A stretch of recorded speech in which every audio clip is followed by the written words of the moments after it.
Presidential candidate Bill Richardson, the governor of New Mexico, is calling for a nearly immediate withdrawal of all U.S. troops from Iraq. Over the next 6 months, he says it can be achieved. I spoke with the governor just a short while ago on the campaign trail in New Hampshire.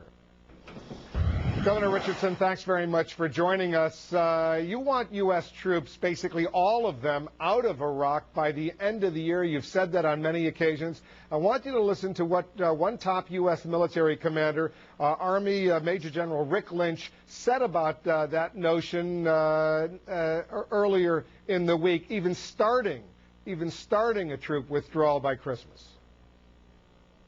I've got some great Iraqi Army units in my battle space, and we're working transitions there, but there's still such a detailed, complicated fight going on that it's no time between now and Christmas to move some coalition forces out.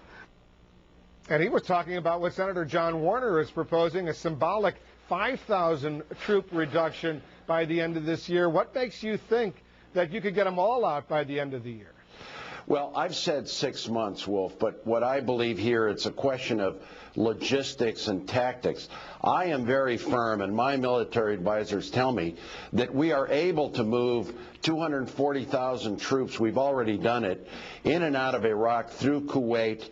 I would move those troops out through roads in Kuwait and through Turkey. I think it's a matter of logistics. I think we'd have to leave some light equipment behind. The issue is there is no military solution. There's a political solution. What has happened, Wolf, is that this surge is not working. There's a double number of Iraqi deaths every day now since the surge started. The summer was the deadliest in months for our kids dying in Iraq. You cannot start a peace process, a reconciliation, a peacekeeping force in Iraq that rebuilds the country without getting all of our troops out, no residual forces. Your colleagues, your Democratic rivals say it's impossible to do it that quickly. Listen to these little clips. The bottom line is it's going to take 1 full year if you argued tomorrow to get every single troop out. Joe is right that this is going to take a while. I think it would be hard to do by December. I think Joe is right on the issue of how long this is going to take.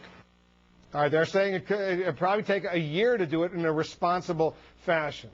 Well, I was UN ambassador. I spent 80% of my time on the Iraqi issue. I visited the region. I know the players there. We can get it done. But the issue is where we disagree with all the candidates, my position, is no residual forces. What all of those candidates have proposed is leave 25,000, 50,000 behind that are non-combat troops. And what I say is you take the combat troops out, who is going to protect the non-combat troops? My view, Wolf, is that our policy has been a massive failure. The surge is failing. What we have is more deaths of our troops in the last summer than ever before. Double the number of Iraqi deaths, civilian deaths. This is a new AP report yesterday that says that since the surge started, the violence has increased, particularly in the northern provinces. I believe that you cannot start a rebuilding process until all our troops are out, and I stand behind that. Well, what about the moral argument that such a quick U.S. withdrawal could result in not only brutality but genocide in Iraq? What moral responsibility does the United States have to try to prevent that?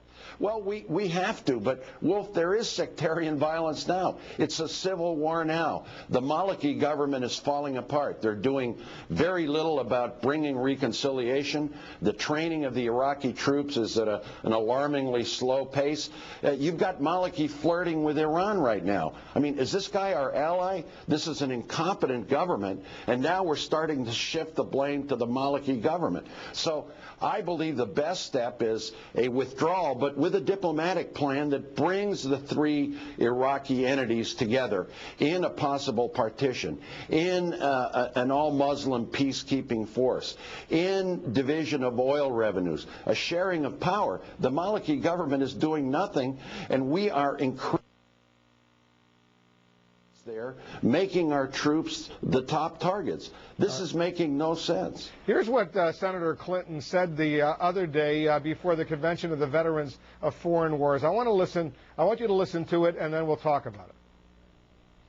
We've begun to change tactics in Iraq and in some areas, particularly in Al-Anbar province. It's working. We're just years too late changing our tactics. All right, she's acknowledging now that some of these new military tactics are, in fact, working. Why not give it more time? Well, I totally disagree with her. I don't see how she can say that because the level of violence has increased, particularly in the northern provinces.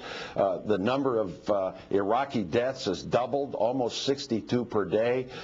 This has been the deadliest summer on record for U.S. troops. The Maliki government is falling apart. I don't see how she can say that. I disagree with her, too, when she says that what we have is an America safer since 9/11 under President Bush.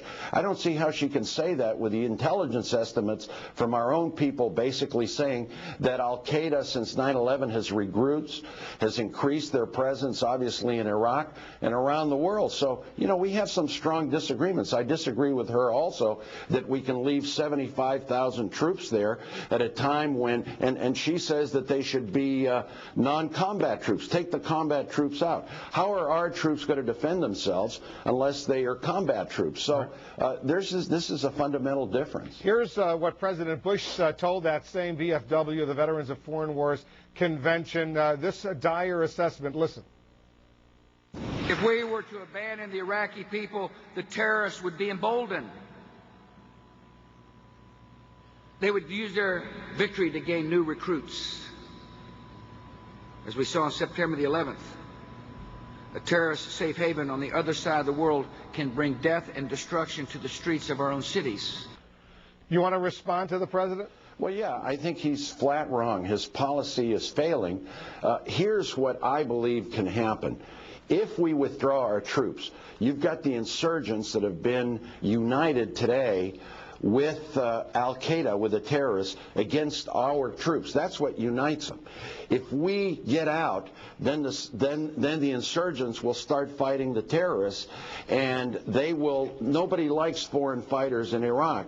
So this argument where our presence has brought a lot of that terrorist element into the country. What we need is diplomacy. We need to bring Syria. We need to bring Iran. We need to have an all-Muslim peacekeeping force headed by the United Nations to enforce a reconciliation of the three entities. What will hold Iraq together? I believe Iran, Syria, Saudi Arabia. Nobody wants Iraq to fall apart. Nobody wants a stream of refugees coming into the area. So what brings everybody together is regional stability, and that can only happen after we withdraw all of our troops, but push for diplomacy. So I'm not just saying the U.S. should get out. We should take our presence out, put some forces in Kuwait where we are wanted, put some forces in Afghanistan where Al-Qaeda and terrorism are a threat, and then bring a regional solution by our U.S. diplomacy engaging and leading instead of overreacting and contributing to a surge that is only making things worse. Governor Bill Richardson, Democrat of New Mexico. He's a Democratic presidential candidate. Governor, thanks for joining us. Thank you. And straight ahead, Republican frontrunner Mitt Romney has been defending his anti-abortion position, but some of his